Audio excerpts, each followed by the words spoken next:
get focused. Me, myself, and I. Do we have that? There we go. All right.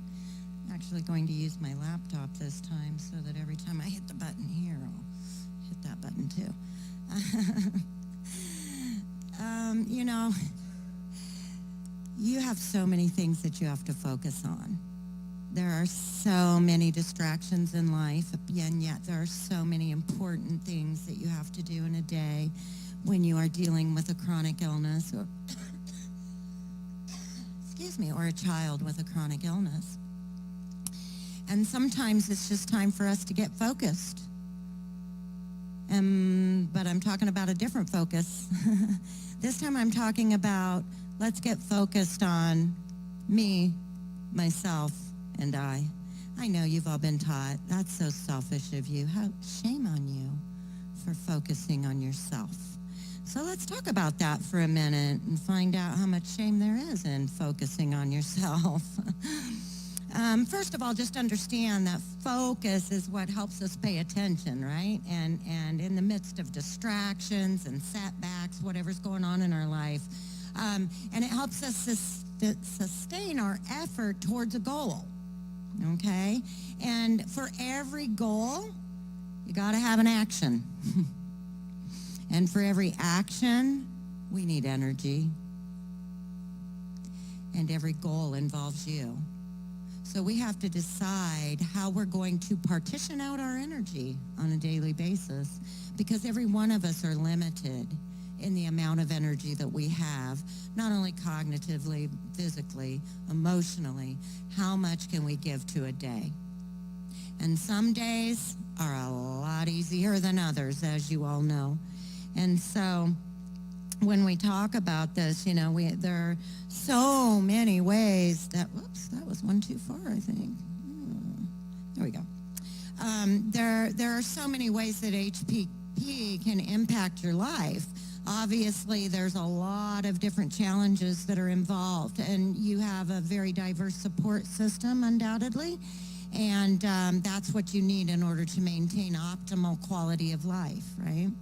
And so, you know, it affects everybody differently. For some, it affects their behavior, their mood. It can affect your, you know, obviously your physical condition. You have medical issues, maybe some mental health concerns, educational needs, which we already covered. So everybody's needs are a little different, and we're all impacted in different ways. But I know that specific to HPP, that there are certain things that you may be facing, such as physical issues, dental issues, I know, mental health, just mobility issues in some cases, walking, driving, just traveling, getting where you want to go, employment opportunities, finances, all your medical bills and such, education. What about social and leisure time? All of those things in your life can be impacted, and a lot of times adversely, because of a chronic disorder like HPP. And so when we look at it, we understand that, you know, there's different intensities, and the medical conditions present themselves differently. And I've got a list there. You guys know full well, I'm sure, what many of the medical issues are.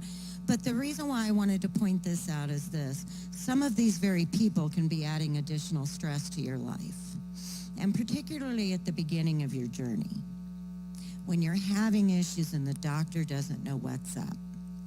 And I've read articles about patients with HPP who had experienced years of being told that their condition was psychosomatic.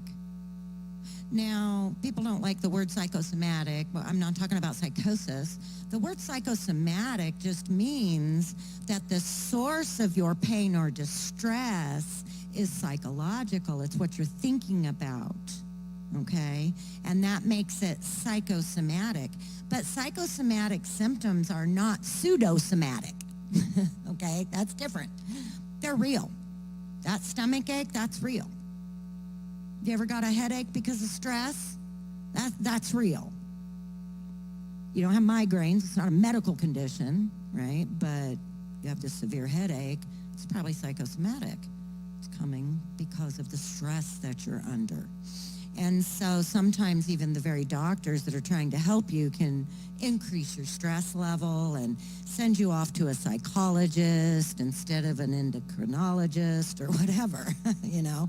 And so I'm just telling you, there are, you know, difficulties even within the medical community and a lack of information out there and so forth. Now, when we think about our mental health challenges, I think I went one too far again. What am I doing here? There. So the mental health challenges associated with rare disorders include, and obviously this is not an exhaustive list, but these are the most common. We often see depression, anxiety, a lack of self-motivation, and poor behavioral regulation. Now, why poor behavioral regulation? Because I'm stressed out. Why did you ask me 12 times? Okay. We get stressed, and it becomes difficult to regulate our behavior under those circumstances, right? We can get grumpy and edgy. And we need people surrounding us who are very understanding and who love us through those times. But I want you to understand that emerging research, so I just looked this up, I looked it up probably a year ago, and then I looked to see if it had been updated. It was pretty much the same information. But it does suggest that people with rare disorders, that like 69% of those patients report experiencing depression. 82% experience anxiety and stress. And that's compared to the combined population in the general population of only 17% for those same mental health disorders. And so you are, in fact, if you have a rare disorder, you are at risk for depression and anxiety. You are at risk for being emotionally overwhelmed and therefore have difficulty regulating your emotions in order to respond appropriately to your environment. You know, we talked about physical limitations like in the workforce. Obviously, that can be a real problem, but mental health is becoming a much bigger problem in the United States of America than physical health. We are suffering dramatically in this country. I personally have a caseload in my clinic that is way lopsided for teenagers who are under way too much stress and are no longer able to regulate their behavior as a result of that. And so if you are overwhelmed by life, and it decreases your mood, that also decreases your intrinsic, that internal motivation to accomplish those goals we talked about a few minutes ago. You lose your motivation. And it gets to the point where not only are you not motivated to do anything, you actually resist it. And now you're trying to stay at home on purpose. And now it's developing into more concerns for mental illness and specifically depression at that point. And so it is a constant battle. There's a lot of things that impact your mental health that are directly associated with HPP.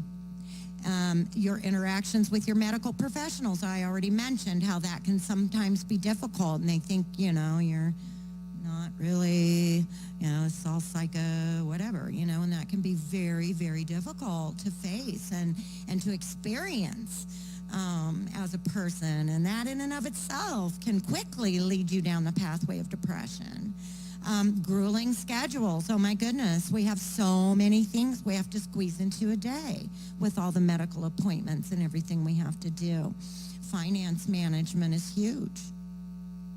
When you have a medical condition like HPP, it comes along with medical bills that are sometimes very, very high and difficult to meet that demand. Unpredictability. The friend calls, says, hey, tomorrow you want to go do this? Yes, let's go do that. You wake up that morning and you hurt everywhere. It's unpredictable. It's hard to make plans. You're not sure how you're going to feel. And so you start resisting making plans with others. And then again, we're going down that path of depression. Time management, figuring out where to spend your time. One thing that always gets left off this list of time management that I'm going to rebuke you for today is entertainment.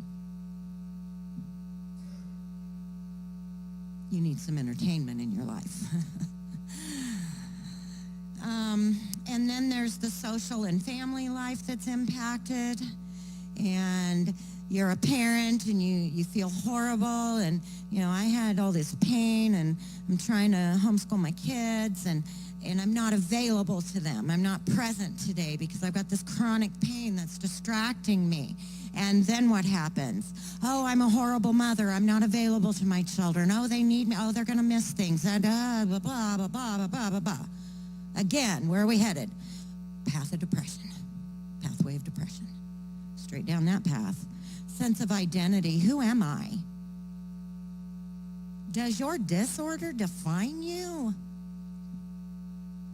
No, it's just a part of who you are, but it doesn't define you.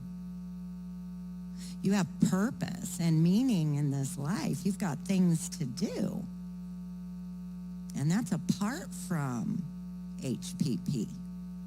Don't let it define you. Don't let it consume you. Bring that entertainment in. Laugh a little bit. Have some fun in life. Many chronic illnesses include chronic pain.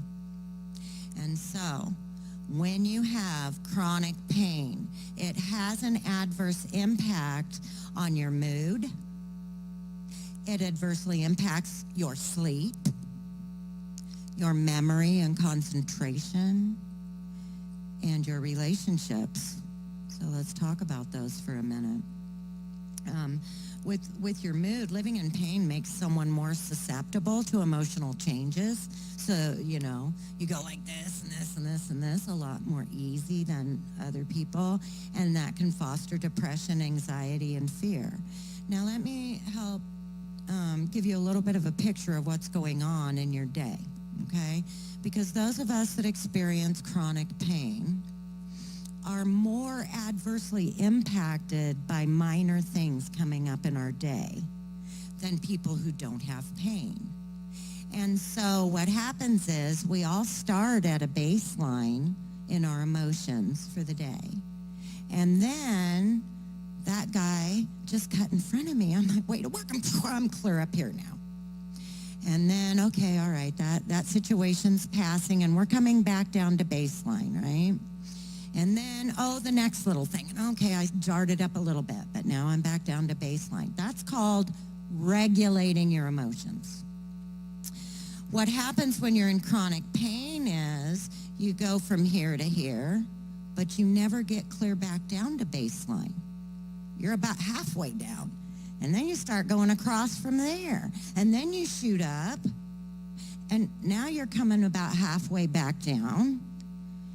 And the distance between where you started in the day and where you are now is getting greater and greater because you never get back down to baseline where you can take that big breath of fresh air and relax.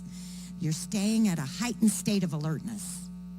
And because you're staying at a heightened state of alertness, you're more sensitive to things that other people say around you or, the milk being spilled. And so in what I'm going to give you today are some tips on how you're going to go from there back down to baseline, okay? Because you want your days to mostly exist across that baseline. Also there's the concern, and this is rampant in the United States right now, and maybe some of you are experiencing this. I know we are in my personal family. And that is the difficulty of maintaining a mood can also promote a person's dependence on prescription drugs. Okay, and I'm talking specifically about opioids. And so Opioids are a blessing when you're in pain, and they're there for a reason, and that's why they're being produced. But we have got to be careful that it doesn't lead to an addiction that then is going to consume your life. And once that happens, your focus will no longer be on healthy living or even on getting your HPP better, because you'll have to be focused on what has then become a drug addiction. And so I'm just cautioning, that we're all careful with that as we go through the process of finding out what works for us. Okay, I definitely, it seems to skip twice. So living in pain can seriously disturb your sleep patterns, of course, and it's always, our sleep goes in cycles, and we're supposed to travel through those cycles. But when we go into pain, what it sometimes does is disrupt our our sleep cycles, so that we never get to REM sleep, where, all that new learning that you learned today is all integrated, and it helps you calm your body, and your body goes into repair mode, and it's trying to fix things physically as well as emotionally. And all of that is the amazing thing that your body's doing for you while you sleep. But chronic pain can disrupt that. And so people with chronic pain can have difficulty just falling asleep, or it may be that they fall asleep, but then they're waking up a lot. There's also the issue where they oversleep, and so now, perhaps because of depression, they're getting, 10, 12 hours of sleep instead of the recommended 7 to 9. But realize that about 21% of Americans with chronic pain talk about how it disrupts their sleep. And with that, the average in the study was that you're losing about 42 minutes of sleep per night. And that'll add up over time. And I know you've been exhausted, you've felt tired, so I get it. But getting yourself on a good sleep pattern is one thing that will really help. And so I'll give you one tip on how to get on a good sleep pattern going, and that is to make it a routine, okay? When it's time for you to go to bed, make it a routine. I'm going to get up, I'm going to go have a little cup of tea. Then I'm going to the bathroom, I'm going to brush my teeth, I'm going to wash my face, I'm going to put a pair of pajamas on, and then I'm going to sit down for 15 minutes and read, okay, or listen to some calming music. Or, this is a new thing that I discovered, I don't know why it didn't occur to me. Do you know that bedtime stories work for adults as well? Oh, there's whole apps. I had no idea. There's apps out there, and they're bedtime stories for adults. I literally fall asleep in the middle of these stories. I'm shocked. Like, how did you do that? It wasn't boring. It was like it was interesting. Like, I wanted to listen to it, and yet fell fast asleep over and over and over.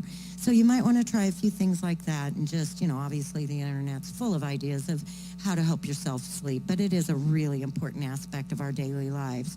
And the amount of sleep that you get really impacts your memory and concentration, and then pain also, So not only did I not get any sleep, but now I'm still experiencing the pain, and it causes us, so when we're learning new things, we have what's called memory traces, and your brain goes out there and picks up those traces and stores them in these little file cabinets in your brain. So later you can go to the file cabinet and pull that right out.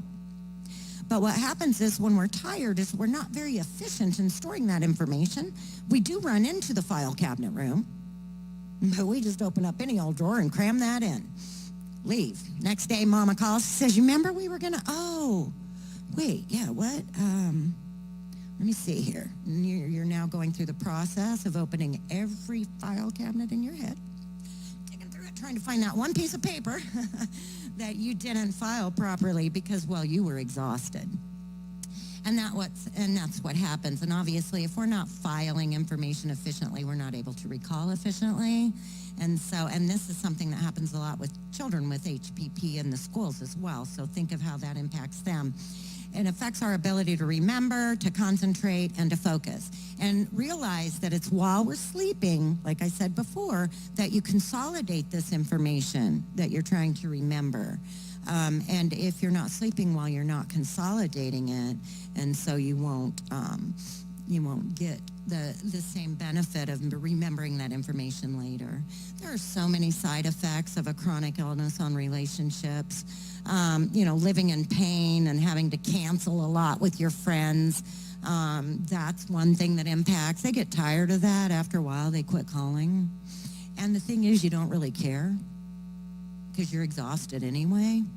So it's kind of like they get, I make plans with my friends, and then I secretly pray that they cancel so I won't have to, because I'm exhausted. Physical limitations, sometimes you just can't get where they want to go, and so you get left out of those situations. And it can really interrupt your social life, and it causes you to be more inclined maybe to just stay at home. That's just easier. And while it may be very true that it certainly is easier to stay home, understand that it has an adverse impact on your mental health when you make those choices day after day after day.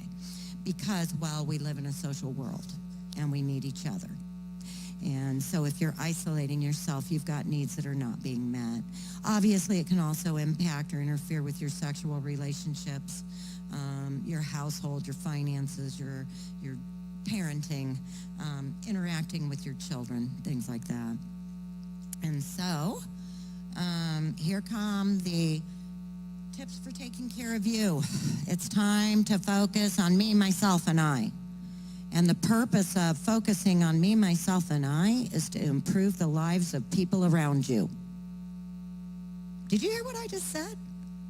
Let me try it again. The purpose of focusing on me, myself, and I is so that you are a blessing and you're more available. It's the benefit of people around you. It's not a selfish decision. It's one that promotes healthier living for other people as well, the people that are in your life. And so just realize that self-care is giving the world the best of you instead of what's left of you. I don't know about you. There are days there is not much left. Okay? We want the world to get the best of us and not what's just left of us. And so how do we do that? I'm going to give you a lot of tips. I'm going to ask you to choose one of them. Just choose one of them and put it into practice in your life and see if you don't increase the quality of your life. The first thing that I'm going to suggest is that you meditate. The reason why I'm suggesting this is because the research for the last 20 years, it never contradicts. Time and time and time again, meditation is the number one way that people receive relief from stress and can help lift their moods and get out of depressions. So according to the research, meditation helps train your brain to focus, and it improves your attention. So those are things that we already talked about that might be limited in people with HPP. It also decreases anxiety, and it increases the enjoyment of a moment in time. It increases your tolerance for discomfort and pain. It reduces your reactivity, and which decreases stress in your life and the feeling of being emotionally overwhelmed. And then studies also show that meditation will slow down or prevent cognitive decline. And pain is well known in the medical research to cause a decline in your cognitive abilities. Okay? And this is saying it'll stop that. Whoosh, that sounds like a good one. You might want to give that a try. I'll tell you just a little bit more about that in a second. So you also want to stay connected. So I already talked about, the importance of relationships and maintaining those. But, like I said, we often tend to withdraw, and we don't really want to be around other people. We lack energy. Or in many cases, we just don't want to be a burden to others. I know there are many days that I am in extreme chronic pain, but I don't mention it. I don't tell anybody. So I don't want to be that guy in their life, that complainer. Always got something. And so it makes it difficult to be transparent, right, with your friends. If you feel like you can't really talk about where you are and the pain you're in and things like that. Staying socially connected keeps your mind in a healthier place, and it boosts positivity in your life, overall well-being. So I'm suggesting that you trade in that night with Netflix for an occasional dinner out with friends, okay? And then find a new social group to participate in. There's so many groups out there. And, you know, we are social beings. We were created to be social and to be in groups. That's why you see so many clubs, right? Because we're all looking for a place to belong. Everybody needs to fit in somewhere, right? So we have the goth, whatever that is, and we have the motorcyclists and whatever that is, and I'm one of those. And, you know, we all participate in these different groups for particular reasons, and the reason is that it makes you feel better. It increases your mood. It helps you get around people that you have something in common with that makes you feel like you're a part of something important. And my goodness, you know, go out and try something new, something you've never done before. You might be shocked. You'll find something you're interested in or something that you're really good at that you never even knew. There's all kinds of things, social groups. I mean, you know, bingo, there's that. There's lots of people that do that, I guess. But join a walking group or join a book club or participate in an advocacy group that is important to you, like HPP. Because when you're giving of yourself to others, it does have that benefit of improving your mental health. And so, with that, I want to talk next about, ooh-wee. This is a good one. This is an easy one. If you're just going to pick one that's pretty easy, this is it. It's called an attitude of gratitude. So a few weeks ago, there was this thing going around on Facebook. I don't know if you guys saw it or not, but it was, you know, this simulated airline accident. And it was showing you, like, what the people were going through before they got on the plane and before it crashed, right? And they're all busy and, oh, okay, well, yeah, I'll take care of that later. And, you know, they're all, and they get on the plane, and the plane goes down. But what came up next was a big surprise to me, because I've seen a lot of those creation things, you know, and so I was a little taken back by what it came back with. And what it actually said was, if you lost everything today and woke up tomorrow morning with nothing except what you were grateful for, what would you wake up to? I was like, oh my goodness. Okay, I'm grateful for my family. I'm grateful for my health. I'm grateful for my job. I'm grateful, you know, it's like we forget this. But, you know, having an attitude of gratitude reverses depression. It's really hard to be grateful and depressed at the same time. So we're looking for things that are kind of the opposite of the situation that you're in to combat it. So if depression is sadness, we want happiness. And one of the things that we know by research is that having an attitude of gratitude makes a big difference in your daily life and in just in your mental health. So if you don't do any of these others, at least you could wake up tomorrow morning and as you're trying to drag yourself out of bed, go over all those things that you're grateful for. And then I suggest that you end your day by recalling 3 things that you're grateful for from that day. From that day. Sometimes we have to dig deep to find that, but that's okay. Dig deep. Find 3 things that you can be grateful for in your day today. And then be grateful for that before you fall asleep. I'll bet it'll be the first thing you think of the next morning if you do that. It's kind of fun. Get your brain headed in the right direction. You need to do a body check-in. If you don't, whoops, see, it keeps doubling. No, not that either. There we go.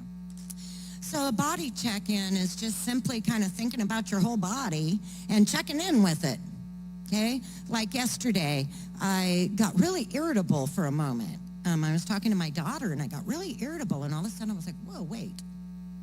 Check in here. What is going on? Why am I irritable right now? And all of a sudden I went, oh my gosh, I have not eaten for 9 hours. Time to eat, okay? But if I hadn't checked in with my body, I would have just stayed irritable. I was in a serious accident a few years ago, and my brain no longer tells me that I'm hungry. Like, I don't get hunger pains or anything. Like, I literally never think about eating food. I know all of you out there are like, oh man, I wish that happened to me. You're not complaining, are you? I'm not mad about it. But it was a medical issue, you know, and it did get extreme to the point that I had lost so much weight that I was like dwindling into nothing. I literally had to set timers on my phone to eat. So there's that. Some people have different things to deal with, right? We're so busy. We've got 24-hour everything. Social media, smartphones, tablets, laptops, TVs, and it can distract you from what's going on in your body. We can literally get involved in what, you know, the TV or whatever, and then you're not paying attention to yourself.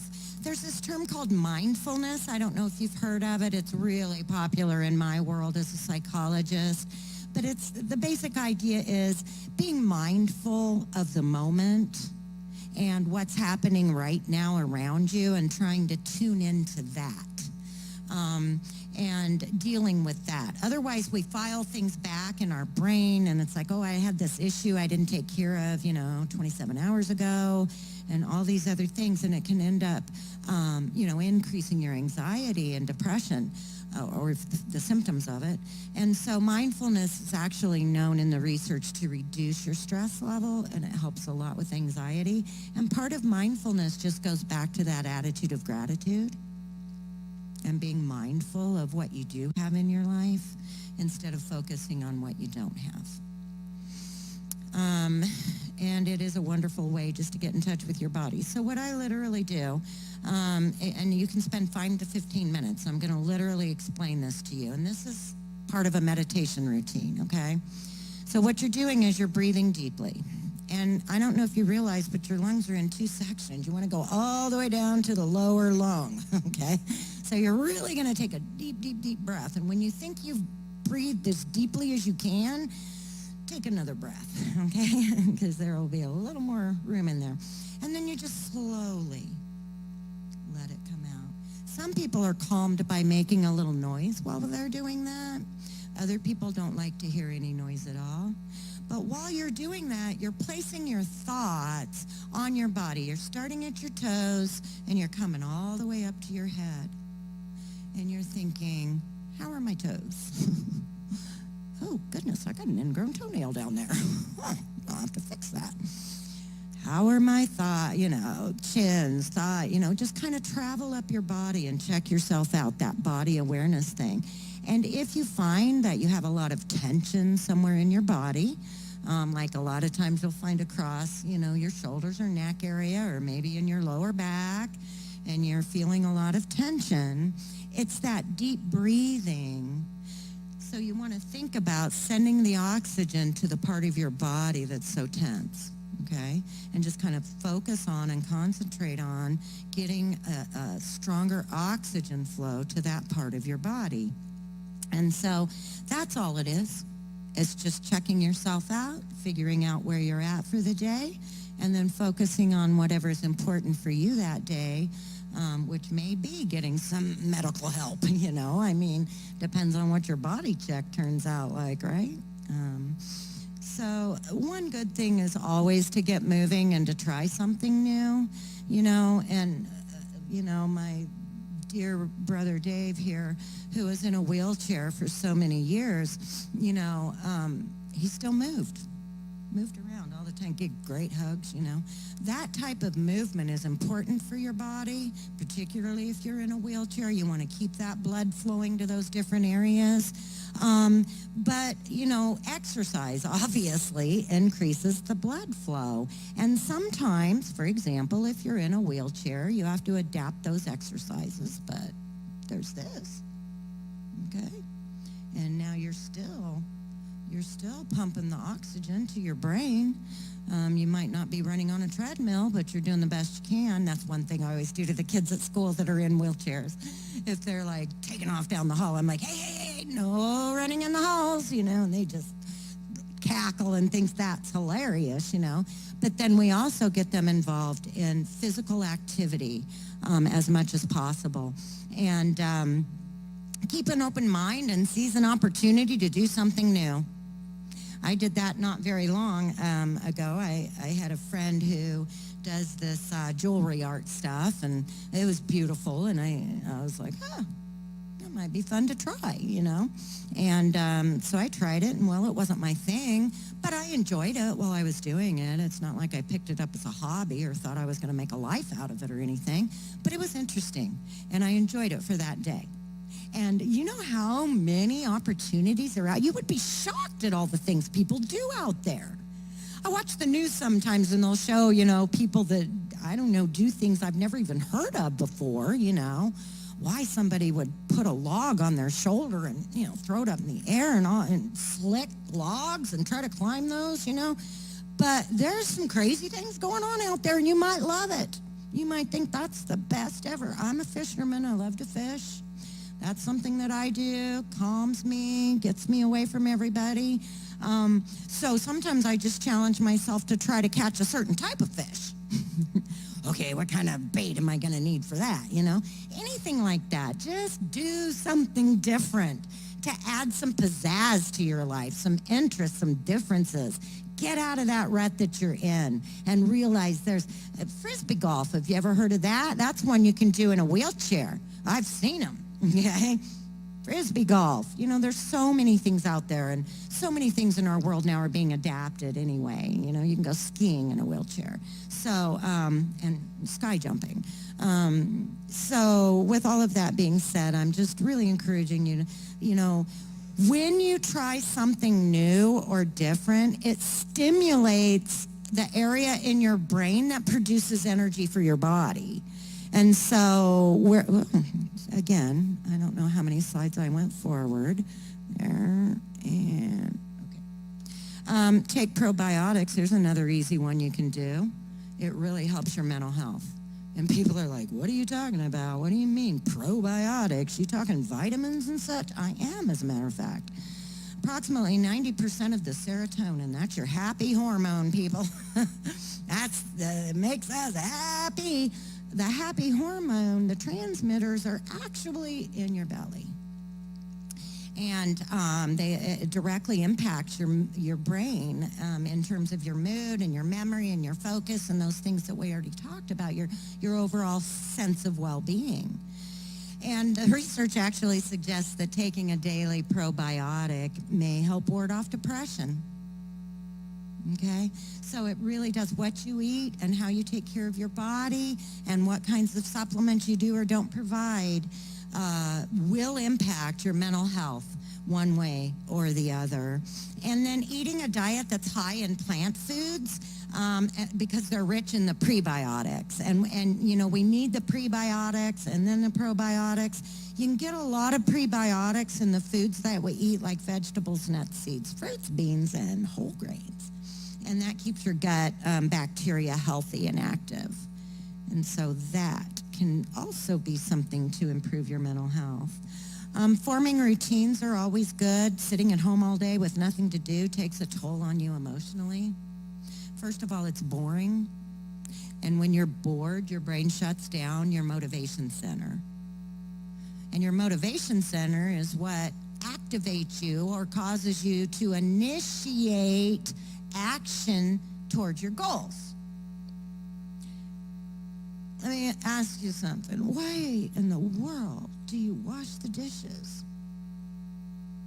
Is that something you enjoy doing? Now, if you're like me, you put it off as long as you can, but eventually we got to wash the dishes. What motivates us to get up and wash the dishes when we do not want to do that? That's an internal motivation, an intrinsic motivation that causes us to get up and do that. But if we're depressed or anxious, we're not going to be able to talk ourselves into that. We don't have the motivation. If you have a house that's filthy, in my world we say, people with chronic stress make piles, okay? Consider what's going on in your life. It's not the fact that your house is a mess that's the problem. The problem is why it was allowed to get that way. Maybe it doesn't matter to you. For some people it doesn't. I don't care what your house looks like. But, for sanitary reasons, for other reasons, we do things in certain ways, and certainly we wash our dishes. So just realize that those low-level duties that have to be done, the ones that you and your spouse fight over who has to do it this time, if you are in a state of weakened emotional state, you're not going to have the energy, the desire, or the motivation to do any of that. And then that can be a continual issue in your life. So having a routine provides meaning and purpose. And no matter what research you look at all over the world, the number 2 things they tell you will make a difference in your life, whether you're happy or whether you're not, is meaning and purpose. Your life must have meaning and it must have a purpose. Sign up to volunteer, try a new hobby, become a mentor, get involved in civic activities. My goodness, there's a million things. But just form a new routine and include some different things that maybe will reactivate your center, which is why I'm telling you about entertainment. It fuels our brain with serotonin, and it helps us feel better. That's why we're willing to spend that money on entertainment. And unfortunately, some of the people who need entertainment the most are the ones that are giving it up because of the stress and the difficulties in their life. So you need to build in entertainment into your life to help reduce some of that stress and pressure you're under. Use positive self-talk. I was doing this earlier out at lunch. I was talking with my goddaughter, and I was, done. And all of a sudden, I just started saying these positive things about myself. I wasn't bragging. I was just trying to get the conversation turned around, because I have recently been under some extreme stress where I spent 30 days at the critical care unit with my son on life support. And I'm just about 2 weeks on the other side of that right now. And so while I was under that extreme stress, my mental health really suffered, and anxiety reared its head again. And I began to realize that I needed to put some of these very things into practice in my own life. And even as I was reading this out loud, and I was practicing this with my husband, I make him listen to these things, And I was practicing, and he's like, are you hearing yourself, Dr. Sears? Are you listening to what you just said? So what's your new hobby you're going to pick up? It's like, whatever. Develop a compassionate relationship with your body. Be nice. You're not always going to be able to do everything you want to do. Don't condemn your body for it. Don't start cursing yourself. Just say, tomorrow's going to be a better day. I took 10 steps today, and tomorrow it's going to be 20. That is positive self-talk. Avoid self-judgment. Why do you always complain? Why are you always making excuses and not going, you could really do that if you wanted to. Stop it. Maybe you could really do that if you wanted to. The point is, you don't want to. Why not? What can you do to turn that around? Practice positive affirmations and visualization. Now, visualization, I know people think it sounds hokey pokey. I don't know if you've ever tried it before, but you ought to try it before you judge it. But visualization is this idea of you imagining or dreaming about how you want your life to look in the future. And you can visualize that in your mind and think about what that would look like and where you would be and, all of those kinds of things that would be associated with that. So, for example, 6 years ago when I started my business, I visualized it being a $1 million business. Ooh, we're going to need a much bigger space than this. This is not going to be enough space for us. I'm going to need to hire more people. I don't have enough people, right? All of those kinds of things going on. And with that being said, you can kind of see that, and it helps set a plan and a kind of it gives you the motivation to take an action towards that goal. And so remember that when negativity arises, rather than allowing yourself to be drawn into that self-defeating negative thought, replace it with positive affirmations. You didn't reach all your goals today, Kelli. I could stop right there, but I don't. I go on and say, but that's okay. Some of them didn't need to be met today, and some of them are just meant for another day, so it's okay. See a therapist. I'm going to have to start running through these quicker now because obviously I'm out of time. Everybody thinks, oh, I'm not psychotic, or somehow people are going to think I'm crazy. Listen, if you've never been to a therapist, you are missing out on a real treat. That's all I can tell you. So much relief there. And sometimes it's just nice to get an outside view on things because you heard it a million times from your spouse or your mother or your neighbor or whoever else. So it's nice to get another person in there that doesn't have anything to gain or lose one way or the other. Remember that you are likely, once you get the HPP diagnosis, you're going to go through a grieving period. It's called a loss of health. And during that grieving period, you may very well need professional counseling, someone to support you through that process to kind of help you keep it moving along. And don't ignore the signs. What are the signs? Staying at home, canceling with your friends, not developing interests, losing interest in things that you used to enjoy, all of those kinds of things. Don't be afraid to ask for help. A psychologist, I have a psychologist on my personal team, and it ain't me. I'm talking about, someone else.